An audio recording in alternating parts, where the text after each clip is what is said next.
Bienvenue chez Farine de Blé Performance. C'est aujourd'hui qu'on va attaquer la prépa du bloc de la Saint-Audi. Ce bloc il est censé sortir 700 chevaux minimum, ou alors éventuellement envoyer une vis de bielle à travers le bloc quelque part loin dans la galaxie. Remonter un bloc moteur comme ça, c'est pas vraiment compliqué quand on a fait quelques-uns, à moins qu'il y ait une pièce défectueuse où tu peux quand même te foirer, hein, mais normalement c'est bon. Le truc le plus compliqué, c'est de gérer les compromis que tu dois faire par rapport au budget. Imagine que ça, c'est la full prépa, ça c'est ce que tu devrais mettre pour que ça tienne, et dans 99% des cas, bah t'as que ça comme budget quoi. Donc moi j'ai pris ce qui me paraissait logique. Est-ce que c'est la combinaison gagnante? Bien sûr que c'est la combinaison gagnante. Alors si t'as regardé la playlist de la Saint-Audi depuis le début, je crois pas que c'était la vidéo de présentation, ça devait être la deuxième, celle où j'ai attaqué les festivités. J'avais dit que le but de tout ça, de cette prépa, c'était de sortir 700 chevaux pour le moins cher possible. Ce que j'avais en tête, c'était juste de mettre des bielles Max Speeding Rods, des vis de palier et de culasse ARP, et de prendre un turbo, un GTX 3584. 48 heures après avoir sorti la vidéo qui annonçait le projet et tout ça, il y a les mecs de Autotech Turbo qui m'ont contacté et qui m'ont dit bah va sur notre site et choisis le turbo que tu veux. Du coup évidemment j'ai pris le plus gros, GTX 4202. Donc 02 ça veut dire que l'exduceur à l'admission là il fait 102 mm alors que celui que j'avais prévu de mettre il fait 84. Ce truc là il est donné à plus de 1000 chevaux, je crois que c'est 1150 chevaux. Mais le problème c'est qu'il est tellement énorme que ça va charger tard. Et du coup il va falloir que ce bloc il prenne des tours. Et c'est là que la prépa elle s'est envenimée. Alors d'après mes calculs qui sont effectués avec des formules que j'ai inventées, le turbo il devrait commencer à charger relativement tôt, genre vers 3000. Mais à mon avis, il va avoir fini de charger plutôt vers genre 5500, 6000. Donc pour garder une plage d'utilisation correcte, que par exemple si tu es au rupteur en 3 et que tu passes la 4, tu sois encore dans la zone où le turbo il est chargé, il va falloir que ce moteur là il prenne au moins 8000 tours minute. Il n'y a rien qui abîme plus les moteurs que les tours minutes. Beaucoup plus que la puissance, beaucoup plus que tout le reste. Et du coup, tout ce que tu vois là, ça va être... Enfin non, pas tout, mais presque tout. Ça va être lié aux tours minutes. Pour que les bielles, elles restent à l'intérieur. Je te dis ça comme si c'était un problème. Mais en réalité, l'inspiration pour cette voiture, c'est le Général. C'est une Audi 80 orange, avec le même moteur que ça. Ce moteur-là, quand il dépasse 8000 tours minute, c'est pour moi le plus beau bruit. Le plus beau bruit.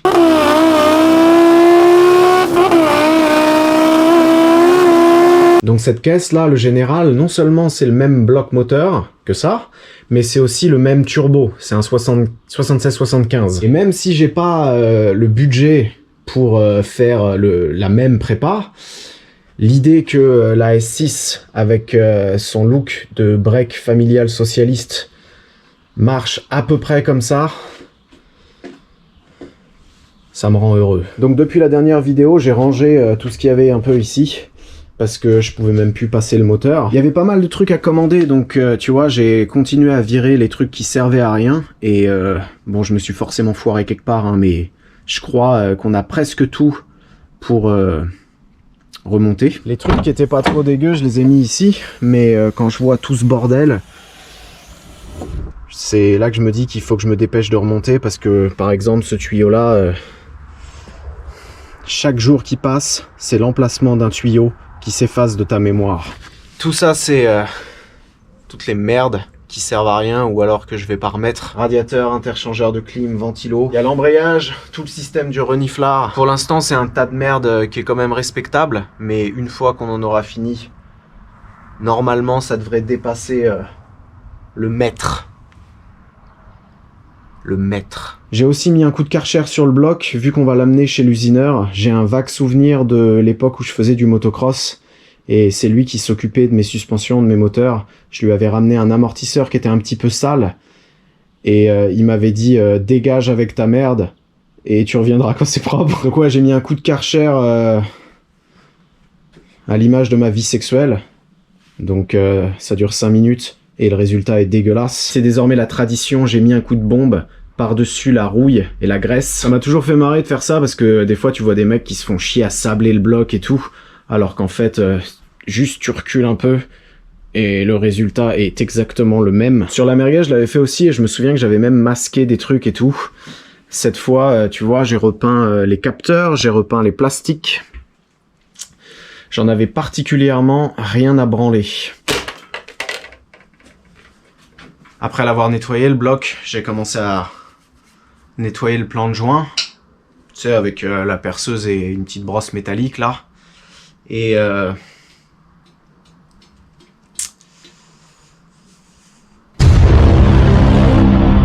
mon avis, ce qui s'est passé, c'est que, tu vois, le trou qu'il y a pour l'eau sur le bloc, il est assez balèze, mais le trou qu'il y a sur le joint de culasse, il est tout petit. Et tu vois, là, le joint de culasse, il avait commencé à péter. L'eau, elle était arrivée jusque-là. Et si ça, c'était avant que la voiture, elle ait été garée, là, pendant 10 ans, et ben, tranquillement, le liquide de refroidissement, il avait 10 piges pour attaquer le bloc.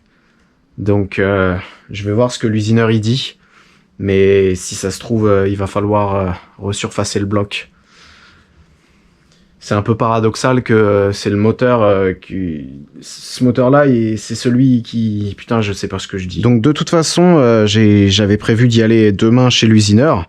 C'est juste un truc en plus à faire, quoi. Mais il est où le vilebrequin? Un truc que t'es quasiment obligé de faire si tu veux prendre des tours. Hein. C'est toujours le même problème. Ça, tu vois, c'est le truc qui entraîne la pompe à huile, les 4 plots qu'il y a là. Elle est où la pompe à huile? La pompe à huile, c'est cette grosse merde là. Et cette grosse merde là, elle rentre comme ça en bout de vilebrequin. Et tu vois, elle rentre là-dedans. Et à l'intérieur de ça, t'as 2 pignons. Et c'est ça qui, quand ça tourne, ça fait la pression d'huile. Ce truc là, il est célèbre. Parce que d'origine, il est juste emmanché en force, tu vois. Et il est célèbre pour se désolidariser du truc. Et si ça se barre, ça se met à tourner avec ça, bah t'as plus de pression d'huile. Donc ça, c'était la première raison pour laquelle il faut que j'aille chez l'usineur. Il va me le souder, en fait, tu vois. Il va faire 4 petits points à peu près répartis, tu vois, pour pas que ça déséquilibre toute cette merde. Éventuellement, le bloc à surfacer, je sais pas encore ce qu'il va me dire, mais putain, ouais... Je sais pas ce que ça rendra sur la GoPro, mais au toucher, c'est vraiment... Pour que moi, je te dise que c'est dégueulasse, c'est que c'est vraiment dégueulasse. Et le truc le plus important, ça va être... ça.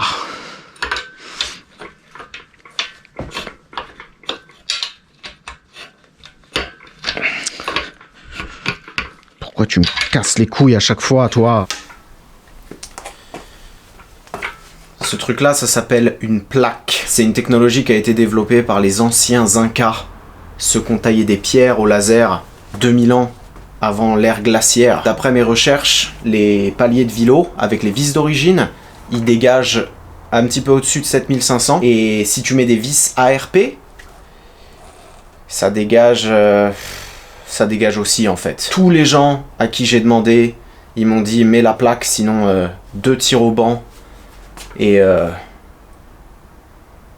on remballe les Gaules. Du coup, si tu mets la plaque, t'as 3 solutions. T'as la plaque édition Clodo. La marque, c'est Epitech. Cette marque-là, je l'ai déjà utilisée à l'époque où j'avais un embrayage à câble sur la Merguez 2.0. J'avais acheté un kit complet et il avait fallu que je mette des coups de disqueuse pour passer la marche arrière ensuite. Donc, c'est plutôt de bon augure. Tu peux acheter la plaque FCP qui coûte 300 balles. Et il y a une autre plaque chez FCP avec des vis ARP qui coûte 500. Celle-là, elle coûte 180 €, donc c'est le même prix que des vis de palier ARP. Et avec la plaque, il te file des vis comme ça, en 12/9, qui sont un petit peu plus longues. Parce que... attends, je te montre. En gros, tu vois, la plaque, elle prend sandwich le bloc et le carter qui sera là, et les vis de palier de vilebrequin, elles vont passer à travers la plaque. Et c'est ça qui rigidifie tout le bordel.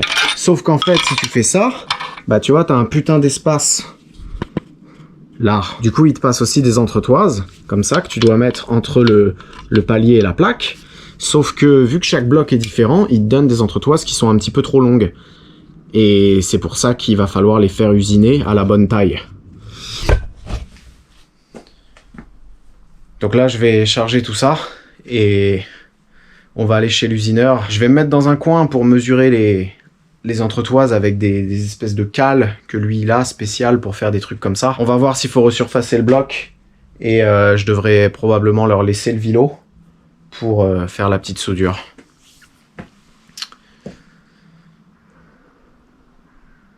« 8300 tours minute. Elle a intérêt de les prendre.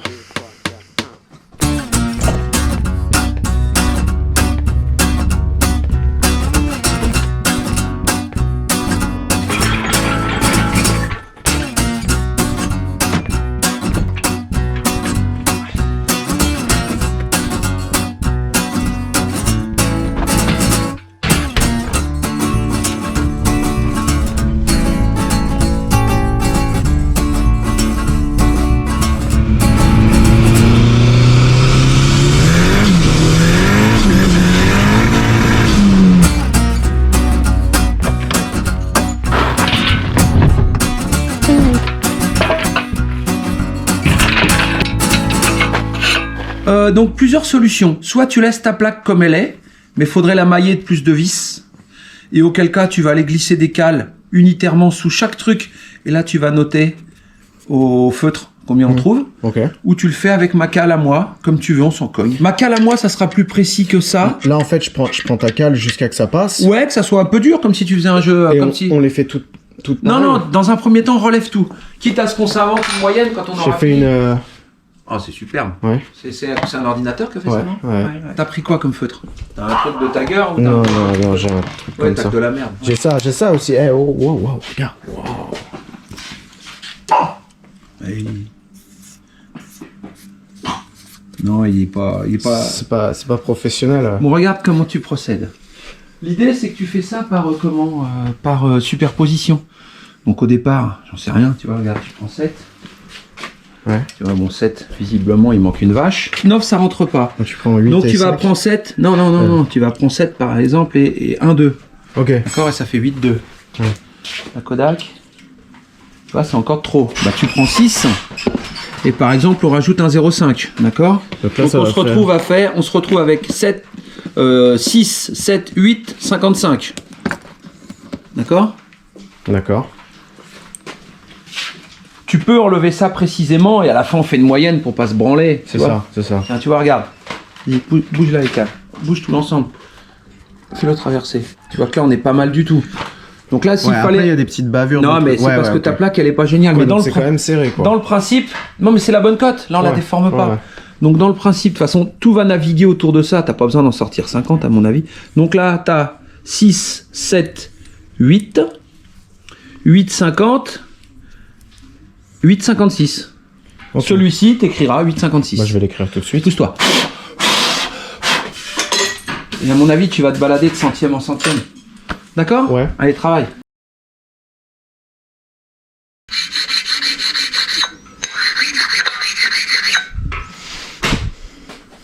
« 6, 7, 0, 5, 8, 65.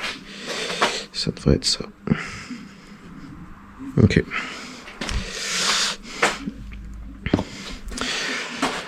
C'est pareil avec la barre. 8,90. Ah, tu vois, regarde. Combien elles font les cales que tu as reçues? Je sais pas. 10, je crois.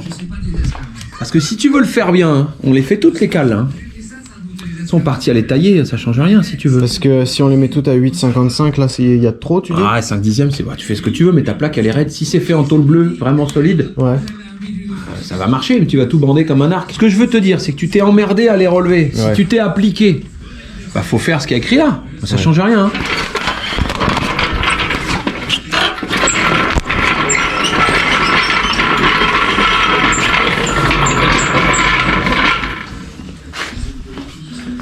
ça là. Non, on s'en fout, c'est l'eau. Enfin, on s'en fout.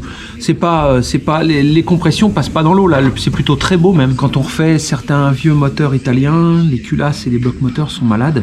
Et par contre, ce qui arrive parfois, c'est que le truc rongé, eh ben, il fait une virgule qui va attraper le feu. Ouais. Là, c'est rédhibitoire. Là, il y a rien. L'alvéole du joint, elle fait ça de toute façon. Tiens, viens voir ici là. Tu vois, si tu fais une rayure, Mon bloc. tu vois, ne serait-ce que ça là. Ouais. Bah, si on l'a fait ici, ça c'est rédhibitoire, ça marche pas. Ok. Non, ça on s'en branle, c'est la flotte. Je te laisse le stand, non? Tu veux que j'en branle? Bah c'est pratique. Mais qu'est-ce que tu veux que je branle de ça? Ah bah ouais, non. Du coup, je te... Mais pour charger, tu nous appelles quand même. Nous on est en verra de faire enculer, Ouais. n'hésite pas à appeler. Hein. Enfin, c'est bien d'appeler, après, Ouais. une personne Ouais, de non, mais là. c'est Ça va gentil, les gars. t'occuper d'appeler, Non, c'est mais quand ça- même pas mal.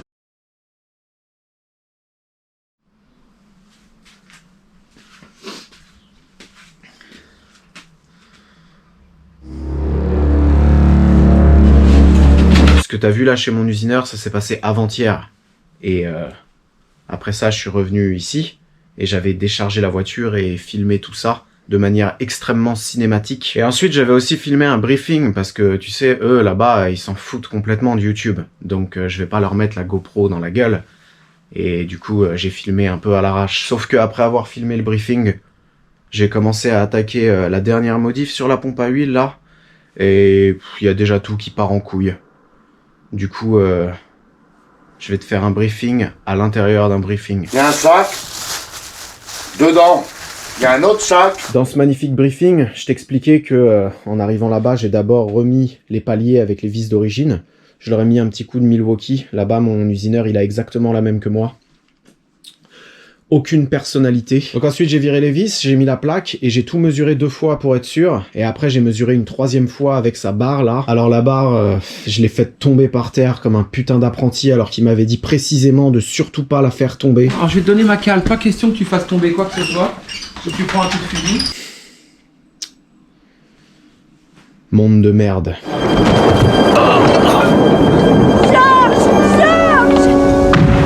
mon Dieu, Georges! Ah, monde de merde. Après ça, je leur ai ramené le vilebrequin et d'habitude, tu sais, ils ont beaucoup de taf là-bas, donc faut laisser les pièces et attendre un petit peu. Mais là, je sais pas, il était chaud. Du coup, il me l'a soudé direct. Avec ces soudures-là, je déclare impossible le fait que cette merde se barre. Si ça se barre, je m'achète une 206 HDI. Alors évidemment, vu que moi j'ai jamais eu de peau dans la vie, quand j'ai remis ce truc-là, les soudures, elles touchaient juste un tout petit peu la bague qu'il y a là. Et ils m'ont dit que c'était pas très grave et que quand je viendrais chercher les entretoises, ils me mettraient un petit coup de tour là. Et du coup, cette merde ne touchera plus cette merde. Jusqu'ici, tout allait à peu près bien.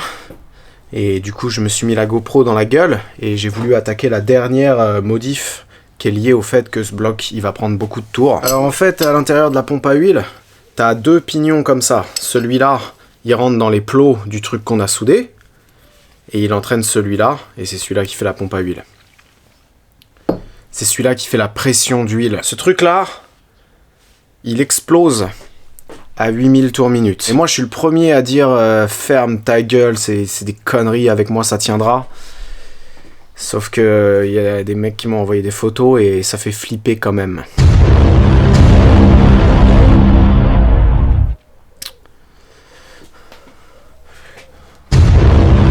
Le délire, c'est que si ça pète à 8000 tours, bah, il n'y a plus de pression d'huile. Donc tout est mort. Ton vilebrequin, même tes paliers d'arbre à cam, ta culasse, elle est morte. Ton turbo, tu peux la mettre à la déchetterie, la caisse. Du coup, un des premiers trucs que j'avais acheté, c'était ça. Donc c'est les mêmes pignons que d'origine. Mais ceux-là, ils sont taillés dans la masse et ils sont censés résister à 8800 tours minute. Ces trucs-là, tu les trouves pas dans le commerce. T'es obligé de traquer des mecs sur Facebook qui ont fait des grosses prépas en espérant qu'il y en ait un qui en ait fait fabriquer plusieurs. Moi, c'est mon pote Pat qui m'a donné le plan. Du coup, je l'ai acheté à un Allemand assez connu. Tu vois souvent sa bagnole sur YouTube. Le truc, c'est que moi, c'est pas mon premier barbecue. Et Premier truc que j'ai fait, c'est que je l'ai mis en place contre le vilebrequin pour voir si je m'étais pas fait douiller.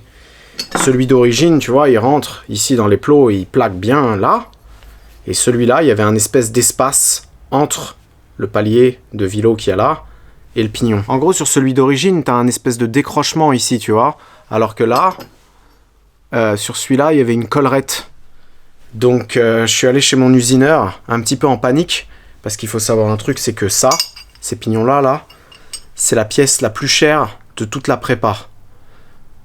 Donc, j'étais à 2 doigts du lâcher de ballon. Du coup, on m'a gentiment passé une petite lime, et j'ai enculé la collerette et agrandi l'espèce de décrochement. Après, on les a remontés dans la pompe, et il y avait toujours cette histoire de la bague qui frottait. Et mon usineur, il m'a mis un petit coup de tour. Alors j'ai essayé de filmer l'opération avec mon téléphone, parce que c'est assez intéressant, tu vois. Il faut d'abord qu'il usine cette partie-là pour pouvoir la mettre droite dans l'autre sens et tout. Mais il y a eu un combat de chiens qui a éclaté, et c'était beaucoup plus intéressant à filmer. Il y a baston là-bas. Regarde, oh là là, oh terrible. Terrible, un combat, un vrai combat. Alors voilà où j'en suis. Je t'avoue que ces pignons qui ne sont pas de bonne facture, ils m'ont quand même bien cassé les couilles. Mais là, normalement, le problème est résolu. Du coup, j'ai plus qu'à attendre les entretoises. Dès qu'elles sont prêtes, je vais les chercher. Et après, on pourra remonter toute cette merde en une soirée. Et il n'y aura absolument aucun problème.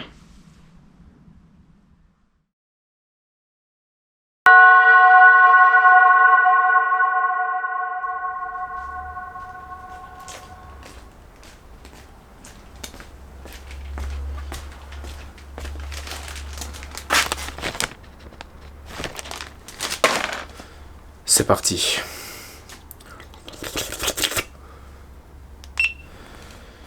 Vu que je suis un petit peu débile, j'ai fait une liste. Est-ce que le plan va se dérouler comme prévu? Va savoir. Peut-être qu'aujourd'hui j'ai un petit peu de chance. Alors vu qu'on va mettre la plaque là-dessus, en direct, sans joint, il faut que le plan de joint là il soit à peu près correct. Je te montre ma technique, j'ai déjà fait ce côté-là. En gros, je prends ça s'appelle une pierre à huile, disponible à Bricomarché pour la modique somme de 7 €. Et ça, c'est du 400, je mets du WD-40 pour... Je sais pas pourquoi je mets du WD-40. Du 400 sur de la fonte, tu peux pas attaquer de toute façon. Là, tu pourrais gratter comme un con toute l'après-midi, t'auras rien enlevé.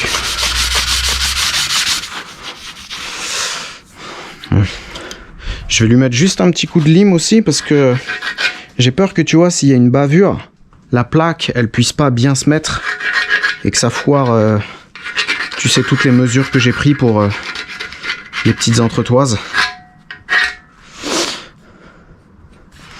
Ça devrait aller.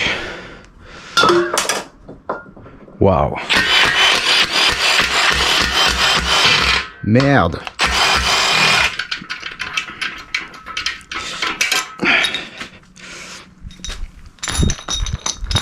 Je vais te montrer un truc que j'avais pas vu. Tu sais, j'avais prévu de réutiliser les coussinets parce que tu vois, ils sont pas dégueux. Il y en avait juste un, je crois que c'était celui-là. Non, c'est pas celui-là.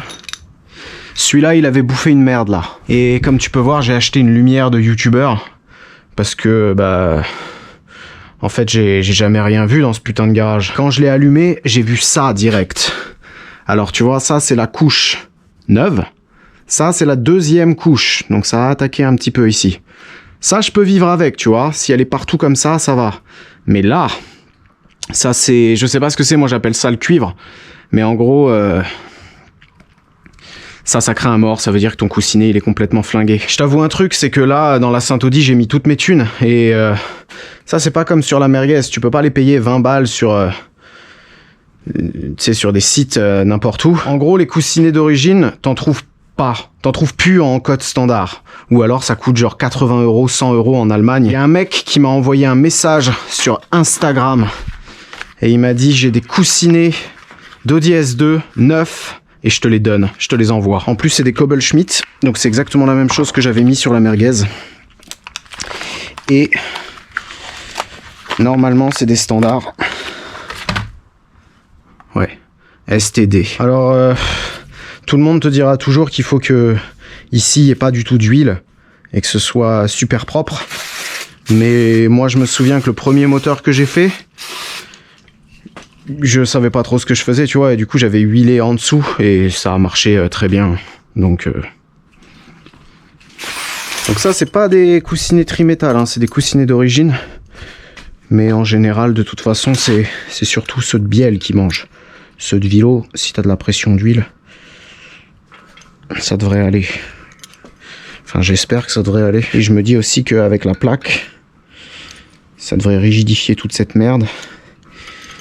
Et ça pourrait aider ma cause. Sur les 16V, il n'y en a qu'un seul qui est strié comme ça.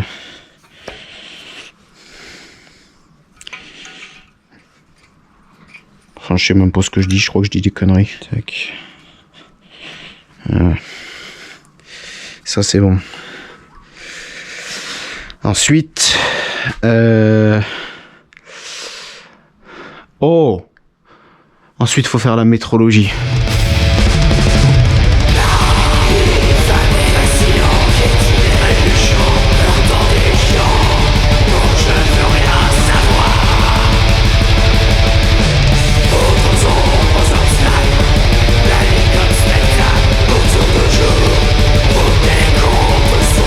Diaz, la métrologie.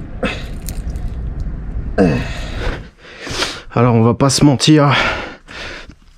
Ça faisait longtemps, mais une petite métrologie, ça fait quand même du bien. Ah ouais, j'ai une nouvelle sauce. Ce truc-là, c'est Laurent de chez DLP qui me l'a passé quand j'avais pris la Max EQ. Et il m'a dit, tu montes tes moteurs avec ça. Nouvelle sauce. Moi, tu me donnes de la sauce, je la mets, hein, je pose pas de questions, j'en ai rien à foutre. Contact avec les yeux. Ouais. Ouais. Ouais. Ne pas ingérer. Bon, bah, je peux lui mettre un petit doigt quand même. Dès que Claudie elle roulera, on ira faire un petit tour chez Laurent. Laurent, tu me manques.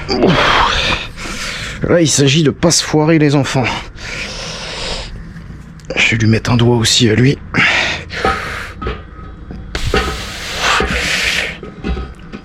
Yep. Ah, yep. Ah merde, mais je suis même pas dans les bons trous. Yep. Ouh là là. Putain, ça filmait pas depuis tout à l'heure. Bon, je sais pas où ça s'est arrêté. Mais j'ai mis les coussinets là-dessus. Et j'étais en train de te dire que je trouve que cette sauce est extrêmement liquide. Cette fois, je vais essayer de pas me gourer. Je sais pas si tu te souviens, mais sur la merguez, j'avais mis le 1 côté boîte. Donc c'est le 1 côté distrib. Et le chiffre côté bâche. Donc j'espère que t'as une bâche. Ça c'est quoi? 3. Yep. 4. Yep. 5.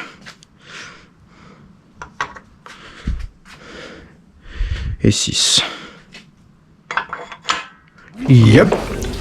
Qu'est-ce qui te prend à dire yep comme ça? Donc oui, là j'ai pas mis les thrust washers sur ce palier là. Mais là c'est juste pour vérifier le jeu. Et puis je fais ce que je veux en plus, c'est mon putain de moteur.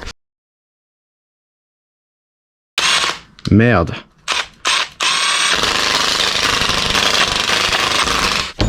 On va les serrer au coupe. Il fait chier à bouger ce putain de stand. Ça fait 7 ans qu'il me casse les couilles. Ok.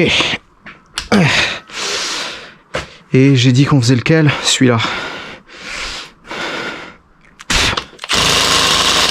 D'accord.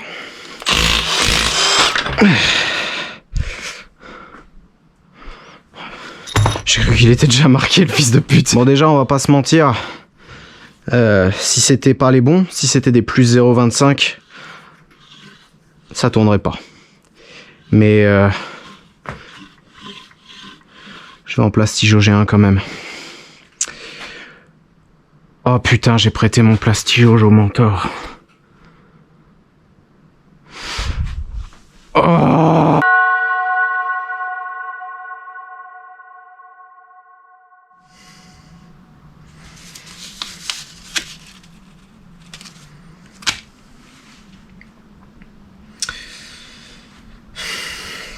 Je suis vraiment trop con.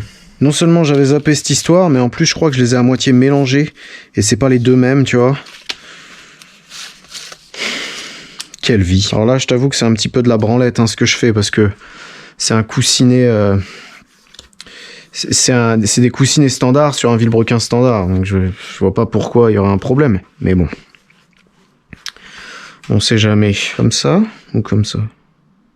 Comme ça. Non, comme ça.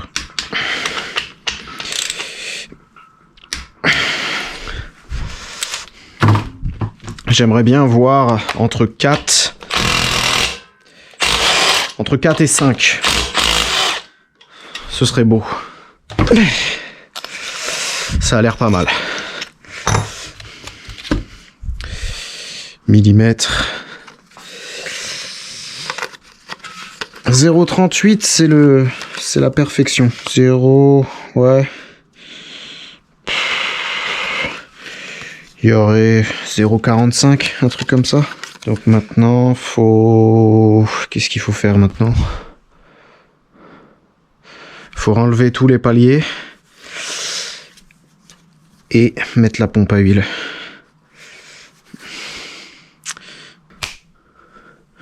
En fait, je te dis des conneries, il faut même enlever le vilebrequin parce que j'avais pas mis les thrust washers. Thrust washers. C'est cette merde qui fait le jeu du vilebrequin comme ça. Et je sais pas si tu te souviens, mais ceux d'origine, il y en avait un qui était complètement éclaté, celui-là. Je sais pas ce qui s'est passé, si c'est moi au démontage. On dirait qu'il y a un... Non, pourtant, tu vois, il y a à moitié de la merde dedans. Je pense pas que ce soit moi au démontage. Donc ça va, ça coûte 8 €. Donc ça, je devrais m'en remettre financièrement.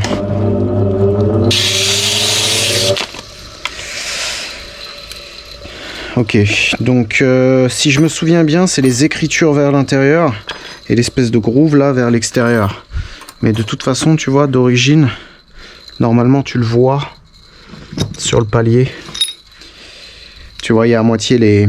En fait, il y a les traces des écritures. Tac. Toi, tu bouges pas. Et toi...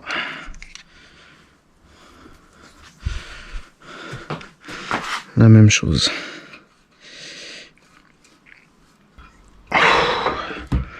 Tu sais que là, il y a Lucas qui m'a proposé d'aller à un rasso. On aurait pu y aller avec la merguez et tout. Et profiter un tout petit peu de la YouTube fame. Et ben non, moi je suis là comme un con à tremper mes thrust washers dans de l'huile Noroto. Est-ce que je le fais en douceur, en espérant que ça bouge pas?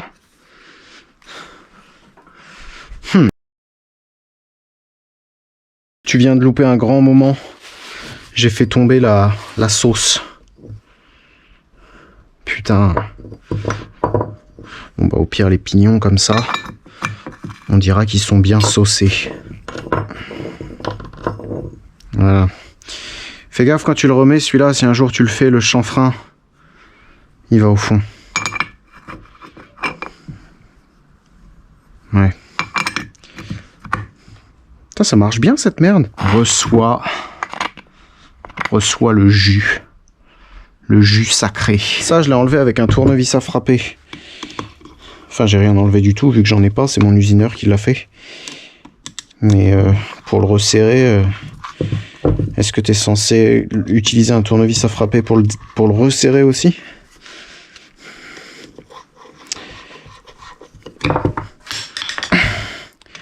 Ouais, c'est bon, ça bougera pas cette merde. Foiré. Foiré.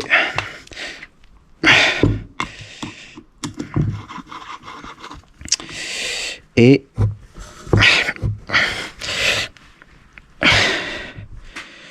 pas foiré. Ça c'est ton clapet là de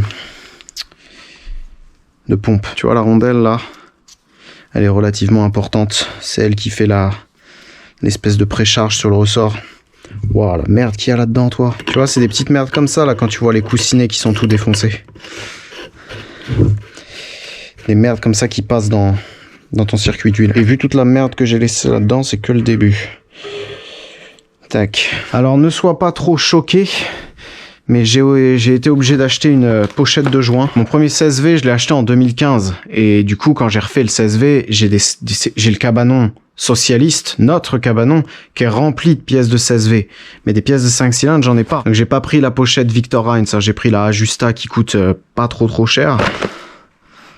Ça va être celle-là. Parce que évidemment, en plus, t'en as deux, hein. Tu sais, t'as la haut moteur et la bas moteur, les bâtards.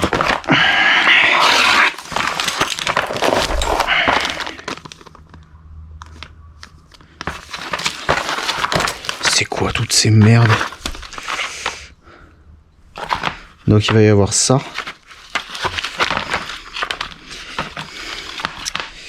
Et il va y avoir ça.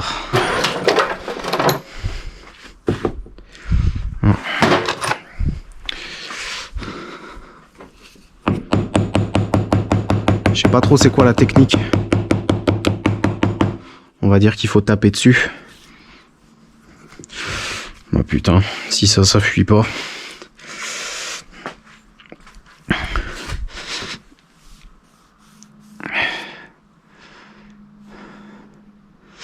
Évidemment, j'ai peint par-dessus.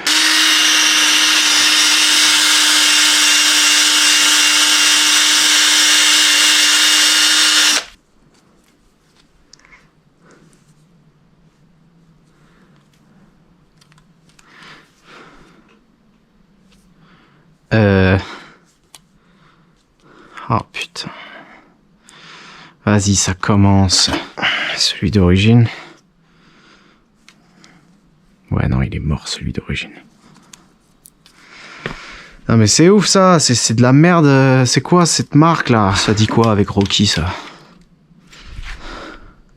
C'est du 8. 8. C'est un truc de ouf, ça. Moi, j'ai une technique pour percer les joints. C'est que je perce à l'envers, en fait. Mais ça marche rarement. Serre les fesses.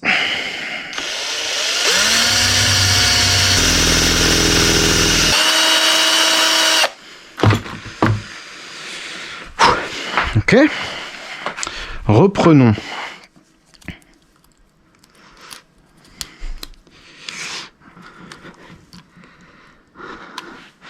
Bon, le reste, ça a l'air d'aller.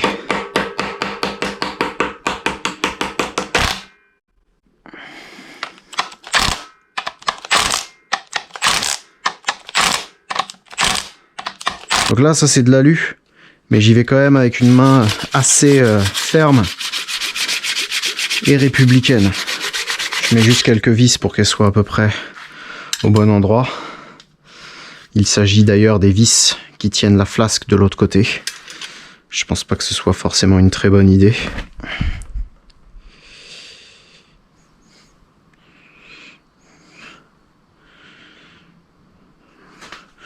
Ok, ça commence bien, je comprends pas ce qui est marqué dessus. Je t'avoue que c'est cette partie-là qui me fait flipper. Parce que... ça, je l'ai jamais fait, installer des plaques comme ça. Et s'il y a une couille... on est un peu dans la merde. Ah, c'est ça, celle que je comprenais pas. 905 208. Zob. Putain, il a marqué Zob.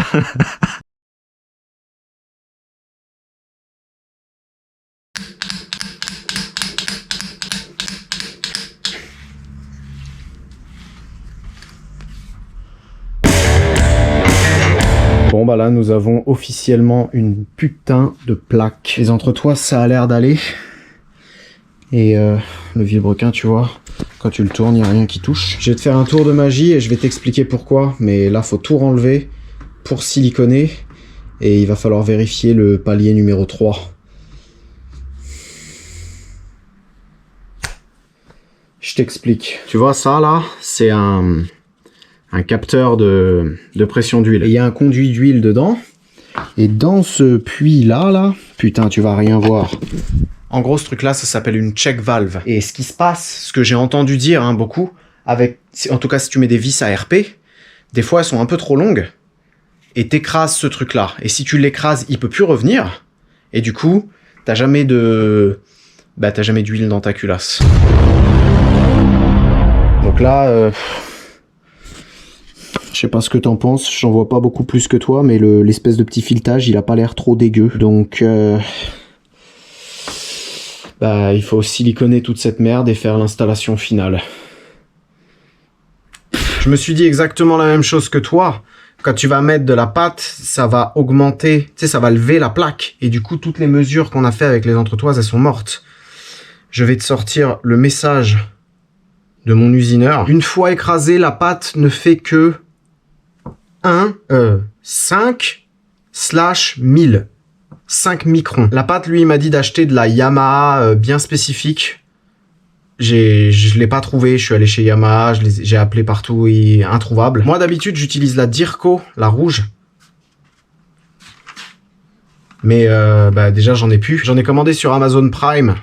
Et Amazon Prime, chez moi, c'est un peu un concept. Tu vois, ils disent livraison garantie demain. Et le lendemain, tu regardes et il y a marqué livraison prévue entre le 12 septembre et le 21 janvier de l'année d'après. Du coup, ce matin, je suis allé chez AD et j'ai pris celle qui résiste au plus haut en termes de température. Tu vois, là, ils mettent 350 degrés. Et je sais pas si tu vois là. Peut-être je suis fou, mais moi, là, je vois un mec qui met de la pâte sur son bloc. Là où, normalement, il y aurait un joint de culasse. Donc, est-ce qu'on n'aurait pas devant nous du joint de culasse en tube?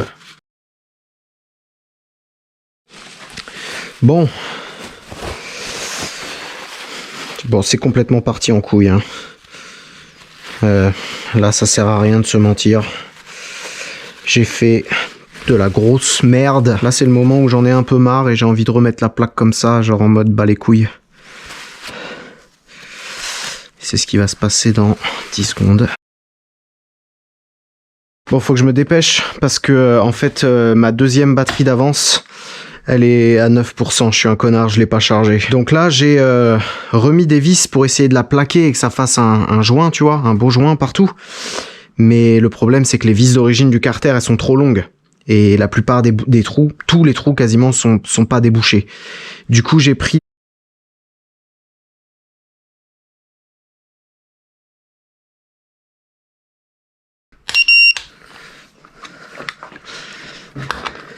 Je t'avoue que je suis un peu déçu. C'est pas si précis que ça.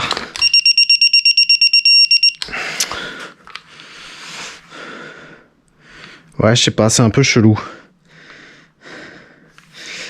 Je suis pas convaincu. On va peut-être vérifier à la clé quand même. Boum.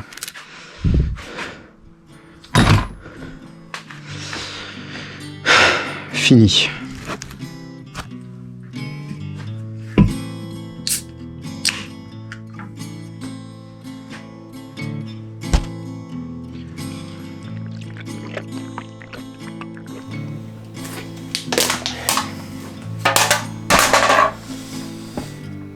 On est le lendemain et je vais devoir arrêter la vidéo ici.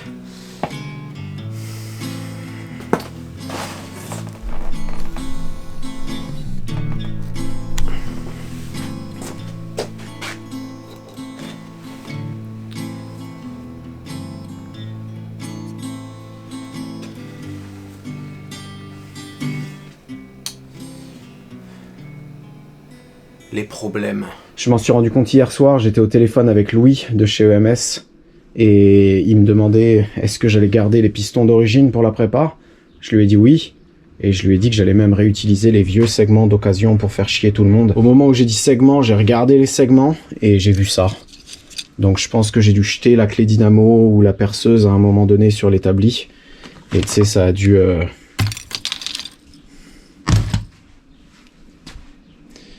Putain. Du coup, j'en ai commandé chez FCP hier soir, direct. Et chez eux, t'as une option pour être livré en 3 jours. Sauf que 5 packs de segments plus la livraison, 150 balles.